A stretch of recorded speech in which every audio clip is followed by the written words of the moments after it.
առաջին հերթին ոչ թե բարոյական հարց է, ոչ թե պատմական հարց է,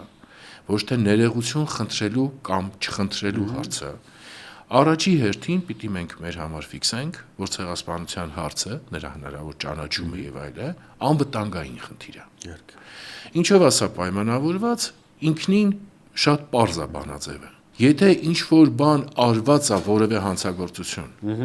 նա դատապարտված չի եւ նրա հետ կապված զղջման ինստիտուտները բարոյականից իրավական, քաղաքական եւ այլը, կյանքի կոչված չեն, հետևանքները վերացված չեն, նա միտում ունի կրկնվելու։ Այսինքն շատ պարզ է, չէ՞, սրա մոտեցումը։ Հետևաբար, երբ որ խոսում էինք Թուրքիայի հետ թնջուկի վերաբերյալ արդեն նորանկախ Հայաստանի պարագայում, անընդհատ փորձում էինք ասել, որ խնդիրը միայն 100 տարի կամ քանի տարի առաջվանը չի։ Օրինակ, Թուրքիայի կեցվածքը պահվածքը Ղարաբաղյան առաջին պատերազմի ժամանակ, Արցախյան առաջին պատերազմի ժամանակ, ներառյալ մինչև սահմանների երկայնքով, ուրեմն այդ հատուկ փամփուշտներով օդ կրակելը,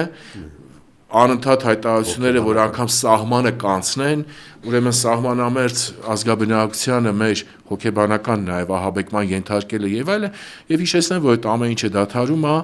ուրեմն ռուսների եւ ԱՊՀ ռազմական շտաբի ուրեմն կողմից արված հայտարարությունների հիման վրա եւ այլն։ Այսինքն, տես կեցվածքը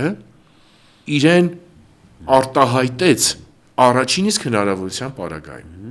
Դրանից հետո նորանկախ Հայաստանում չկա իշխանություն, որի ժամանակ որևէ կերպ երկխոսության հետ կապված փորձ, որևէ ինչ-որ առնչության էլեմենտներ կիրառված չլինեն, փորձարկված չլինեն եւ այլն։ Դրանցից ամենահայտնի եւ ամենազարգացում ապրած է նույն ֆուտբոլային դիվանագիտությունը։